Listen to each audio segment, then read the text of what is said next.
this video, I want to talk about the single thing that will keep you broke, or if you became wealthy through winning the lottery or an inheritance, or maybe you have a special skill, you're a surgeon.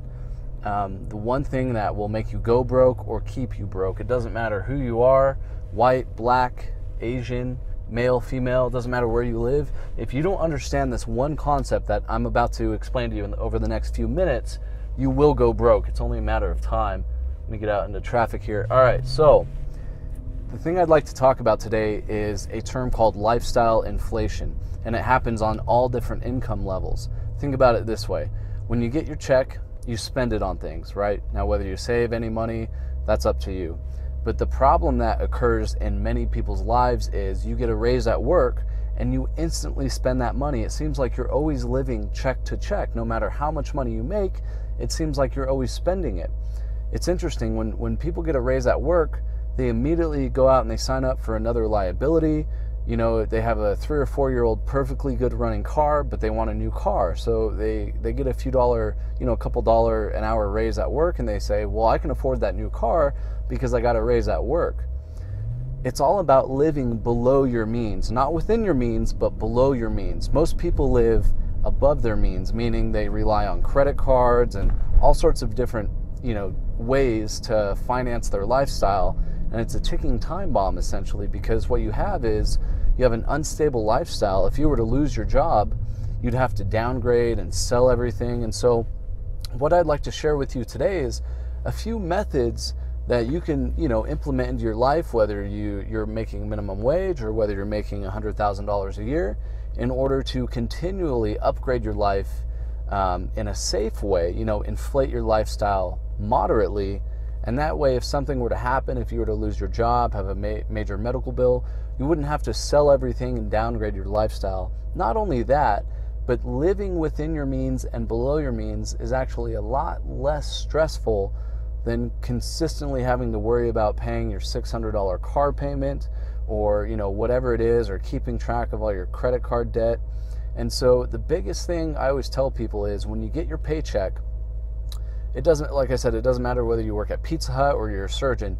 You need to figure out a number, whether it's 90% of your income or 85%. And of course, if you make minimum wage, it's really tough to do this, but it is possible, right? And so you want to set aside a minimum of 10% of your income, right? And so if you make $50,000 per year, you want to be setting aside $5,000 per year, okay? And people ask me, okay, well, that's somewhat doable. And what do I do with that money? Well, first things first, you want to set up your financial foundation. So you should always have a solid emergency fund of cash, not kept under your mattress, not kept in gold. It should be in an FDIC insured savings account. Now, I'll share the one that I use with you because they pay very high interest rather than going to a regular bank. And so I'll drop a link down in the description or some instructions down in the description. Just because if you watch this video a couple years from now, maybe I'm using something else that's better. And so I'll try to keep the description updated, but I will have instructions below to where you can find out where I keep my emergency money, and you can do the same thing. The second thing you want to do when you do get a raise at work, or when you are setting aside a portion of your income, is really work to pay down any high interest debt. I use that as a broad term, like credit card debt. I use that as a broad term, whether it's a high interest auto loan or anything like that. You really want to pay that down, because what happens is if you lose your job, it's going to be very, very stressful, and it may even be stressful right now for you, employed, trying to make that payment. So the number one thing I can tell people, if you're poor, for lack of a better means, if you're on the poverty line, or even if you're middle class, the best way to improve your lifestyle is to drop all of your expenses down to bare bones. I'm talking cancel Netflix, do not go out to eat, don't go buy new shoes, even if yours are really, really, really old. Don't spend 1 penny unless it's very necessary to your essential life. Like, we're talking the bare essentials: food, water, and shelter, okay?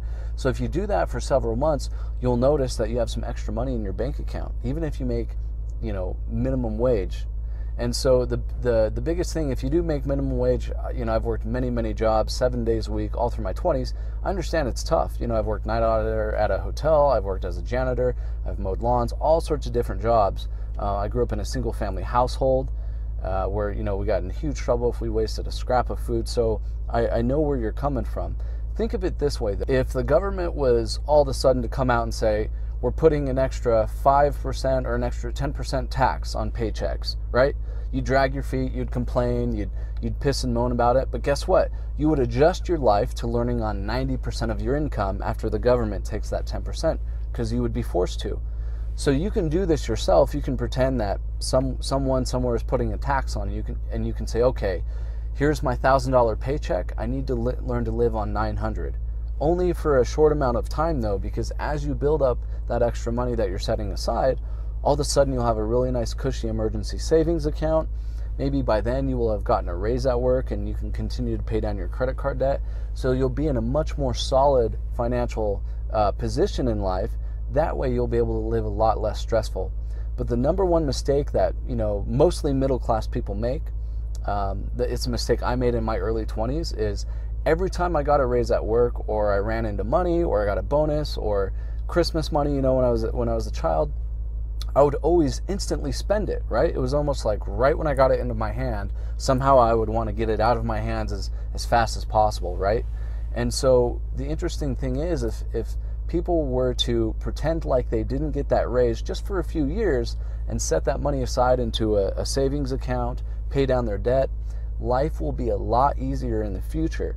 And it gets to a point where, if you have a very strong foundation set up from living below your means and only living on a maximum of 90% of your income, if you were to lose your job after you have everything set up, it honestly wouldn't be that big of a deal, because you would say, well, man, I have 9 or 10 months of emergency savings that will pay all my bills for 9 or 10 months while I earn $0 in a paycheck. And so that's the biggest thing that I think, if you're poor, for lack of a better word, or if you're middle class, the number one thing that you can do, you don't need to go download things on how to get rich or stock market stuff, or those are all great, but those are things for after you have credit card debt paid down, after you have an emergency fund set up. You really need to focus on those two items, is setting up your emergency fund. And that's the biggest thing, is avoiding lifestyle inflation. And so people say, oh, well, you're driving a Bentley, you're doing this, you're doing that. Well, what about that? That's spending money you don't need. Well, I have an emergency fund set up. I don't have any credit card debt at all. I don't have any auto loans. I don't have any debt at all. And I continue to make more and more money. So when I want to go out and buy something, I know that I can truly afford it. To give you an example, if you want to go buy a new car and the car payment is $300 a month, okay? And let's just say with gas and insurance, let's just say that your total is going to be, $500 a month for easy math. Well, before you go and commit to that $500 payment, you should have 3 months of cost set aside, cost of the vehicle set aside in an emergency fund, minimum of 3 months, to where if you lose your job or if something happens to you and you can no longer earn income for a temporary amount of time, you don't have to sell that car and downgrade your lifestyle. You'll have 3 months of payments, so $1,500 saved up, to where you can continue to own and maintain and drive that vehicle for 3 months without having a job. And so apply that concept with anything that you buy that has a payment system or anything. If you say my rent for my apartment or my mortgage is $800, well, make sure you have at least 3 to 6 months of rent or mortgage payments set aside in an emergency fund before you go out and get that new apartment. You can set your life up so you can be a lot less stressed about bills simply by living below your means. And then as you get raises at work and your savings grows and grows, if you want to go out and buy something, you can just go out and buy it. You don't have to worry about saying, oh man, can I afford it? Well, of course you can, because you have an emergency savings account. So once you have your emergency savings account built up to where you need it, I always say a minimum of 3 to 6 months worth of expenses, and that includes everything, your insurance, your rent, groceries, cell phone. If you have children, now if you're a parent, you have children, you probably want an even bigger emergency fund, because of course you have mouths to feed and you're not only responsible for yourself anymore, you have children to look after. So, if you're a single individual, no children like myself, I only need to worry about myself. So I might have a smaller emergency fund relative to someone that has 3 kids and maybe a spouse that is a stay-at-home spouse. So you never know. So it's all about just setting up your lifestyle to where it's a lot less stress when a job loss event happens, or for some reason you get injured and you can only work part-time. You need to arrange your life to where money is not a stressor, because simply put, money is just a tool. And if you can take, one or two tips just from this video, is avoid spending every dollar that you make. Set aside a minimum of 10% into a savings account. And if you can, set aside more and continue to work on paying down any high interest credit card debt you have. Don't buy new things unless you truly need them. Those will come later. There's two ways that you see people with nice cars. Say this Bentley, for instance. There's two people that drive this type of Bentley, okay, or any nice car. People that can truly afford it and people that can't truly afford it, right? So do you want to be a slave to a nice luxury item like this? Or do you want it to be something that's stress-free and you like it and you enjoy it and you're driving it on a Sunday like I am right now? And if something breaks or if I lose my job, no problem. I have money in the bank simply because I learned to live off of less money than I earned. And I haven't always been a high earner. This is something that I started instilling when I was making $8, $9 an hour. And it was tough. I almost lived like a bum, essentially, right? I canceled all non-necessary items and I said, I'm going to start saving $50 a month. It's an embarrassing low amount, but $50 a month. I had a yard sale. I sold off all of my old electronics that I never used. And I opened up an emergency savings account with almost $500 after my yard sale and selling other items. And then I continued to put $50 a month, $50 a month, $50 a month. And it got to a point where, wow, if I lose my job, I have 6 months of cash saved up that will pay my rent, my car loan, all of my expenses for 6 months. And I'll tell you this much, it felt like a weight off of my shoulders. So lifestyle inflation, that's what it is. Try to avoid it. Although lifestyle inflation itself isn't bad, like I said, when you get to a point where you have an emergency fund and you're making a lot more money and your car is old and clunky, of course go out and buy a new one because you can truly afford it at that point.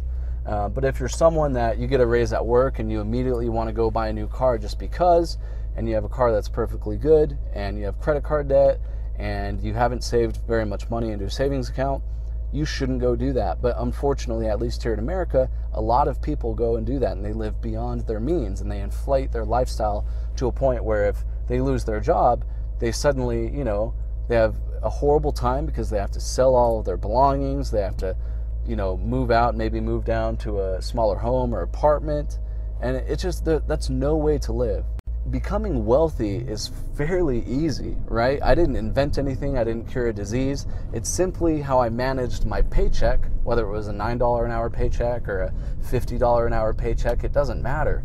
The concepts are the same no matter what level you're at. The biggest thing, like I said, is living on less than you make. And people say, oh my God, I don't want to cancel my Netflix. I don't want to sell my second car. I don't want to have a yard sale. Well, it just depends on how bad you want to get to the next level. Think about it this way.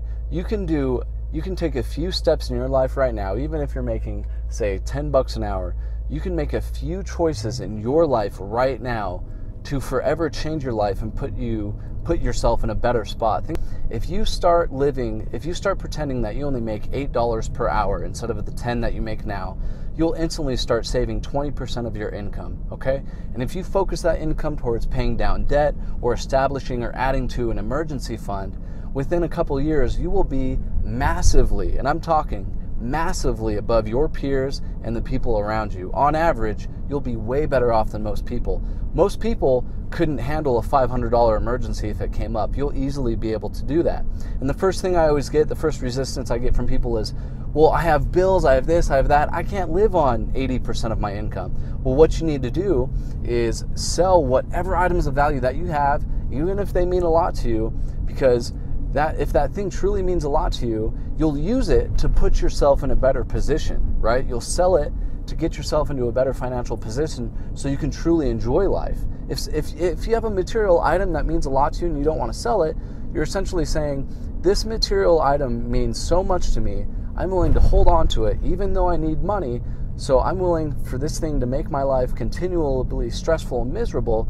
when really I could sell it and it would help put me in a better position. So use that thing that you care about and that material thing, whether it's a watch or a purse, or it's something that you bought when you ran into some money that you really like and you enjoy.